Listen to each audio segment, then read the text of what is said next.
In many moments of life, people search for certainty. When problems arise or loved ones are in danger, the heart naturally longs for reassurance. Yet often the first thing we receive is not immediate change, but a word of hope that asks us to trust before we see the result. The Word of God frequently invites us into this kind of faith, a faith that listens, believes, and continues the journey with confidence in God's promise. Today's reflection invites us to consider the power of trusting the Word that brings life. This reflection is titled, "Trusting the Words That Brings Life." We begin with this story. A father once sat in a hospital waiting room, holding his phone tightly in his hands. His young son was very sick, and the doctors were still running tests. Every minute felt long and heavy. The quiet hallway and the distant sounds of hospital equipment only made the waiting feel longer. Then the doctor finally came out and said gently, "You can go home and rest tonight. Your son will be fine." The father looked carefully into the doctor's eyes. Those words were simple, but they carried hope. As he walked home, he kept repeating them quietly in his mind. He will be fine. The situation had not yet changed before his eyes, but something inside his heart had already begun to calm. When someone you trust gives you a hopeful word in a moment of fear, do you believe it immediately, or do you keep doubting until you see the result?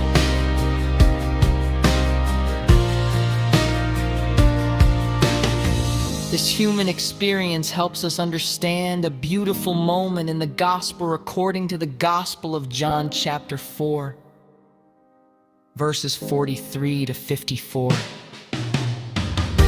In this story, a royal official approaches Jesus with deep concern. His son is seriously ill in Capernaum, and he has traveled a long distance to find Jesus. We can imagine the emotions inside this father: worry for his child, fear of losing him, and perhaps the quiet desperation that many parents feel when they cannot solve a problem themselves. He pleads with Jesus to come and heal the boy before it is too late. The request is very human. He wants Jesus physically present. He wants to see something happen with his own eyes. But Jesus responds in an unexpected way. He simply says, "Go home. Your son will live." There is no dramatic action at that moment. Jesus does not travel with him.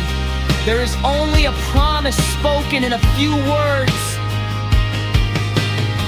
According to John chapter 4, verse 50, the man believed the word that Jesus spoke to him and began his journey home. This detail is important. The miracle was not yet visible. The child was far away, yet the father chose to trust the word he had received. Imagine the long road back to his house. Every step must have carried mixed thoughts. Part of him probably felt peace because of Jesus' words.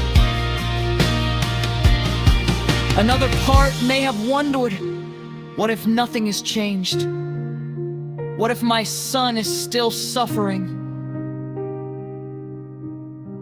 Faith often looks like this.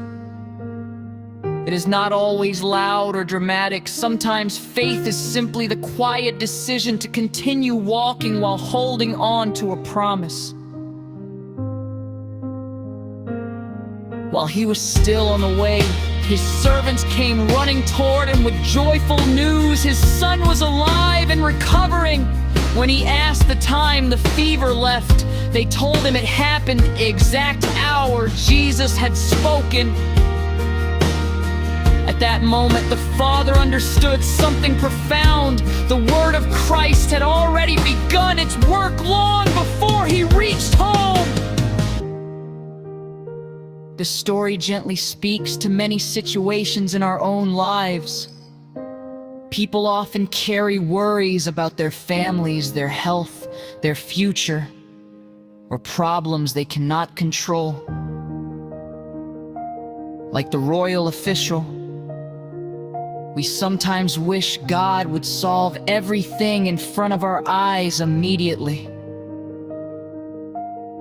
Yet very often God gives us something else first. He gives a word, a promise, a quiet assurance in prayer, or a moment of inner peace that invites us to trust Him.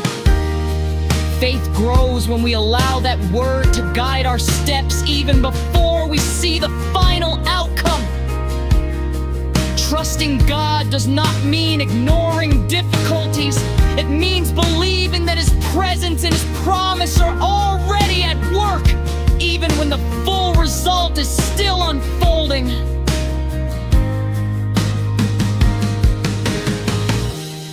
The royal official did not remain standing beside Jesus asking for more signs. He believed and began the journey home. In that simple act of trust, his faith deepened and his whole household came to believe. Today, many people are also walking uncertain roads. Some are waiting for answers. Some are hoping for healing. Some are simply trying to hold on to hope. So a quiet question remains for us today. When Christ speaks hope into our fears, are we willing to trust His word and continue the journey?